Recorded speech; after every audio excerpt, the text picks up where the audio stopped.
So why music? Why that specific niche, I guess? Yeah, well, again, from a young age, started learning the piano when I was 6 years old. At first, I actually hated it.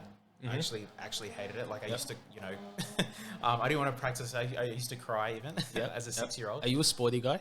I am too. Yes. There you go. I Makes am. sense. Continue. Yeah. So yeah, I've just been involved in music just from a very young age, from when I was 6 to now. So that's like pretty much my whole life. And the more I did it, the more I fell in love with it. The more I found purpose in it, the more I found identity in it. And again, my music teachers were incredibly inspiring, even throughout uni. And I just wanted to, take from there and just impart to students. And music is powerful. I'm sure we've heard it so many times. It's very powerful, and it has a place in everyone's life. And I've learned that year to year. And I thought, why not teach this? And It's universal, eh? it is. The interesting thing about music for me is that I'm not a musical guy. Okay, I can't sing to save my life. I wish I could, but I can't. That's one of those things where it's like, God, why didn't you give me the gift of singing? Christmas carols, mate. I belt those out, and people are not happy about it.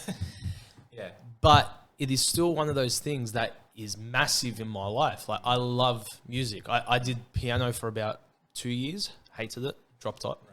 And then I played trumpet for about 3 years, went into my church orchestra. Somehow they let me in. And then I dropped that as well.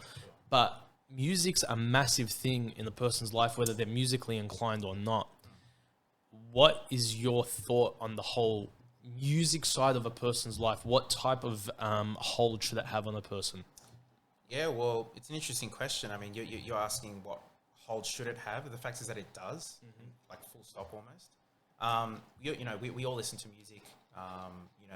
We all even love music. Yeah, even if we think we can't perform it or participate in it, like you said. So what hold should it have on someone's life?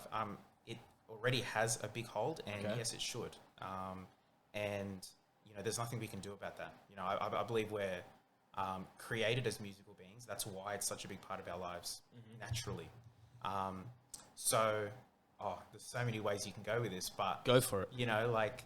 I'm involved in ministry as well at church, Yep. and I am involved in music ministry. So you got music with regards to spirituality and worship, and you got music with regards to, let's call it secular. So Recreational. Exactly. That doesn't have to do with the church. So, and in both of those areas, if you're a Christian, they're huge. They're huge parts.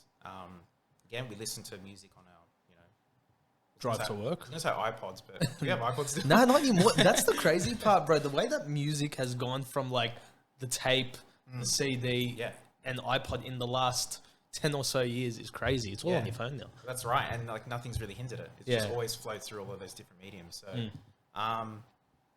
that's the way I always think about music, spiritual and secular. And, they're not, one's not Exclusively right and wrong.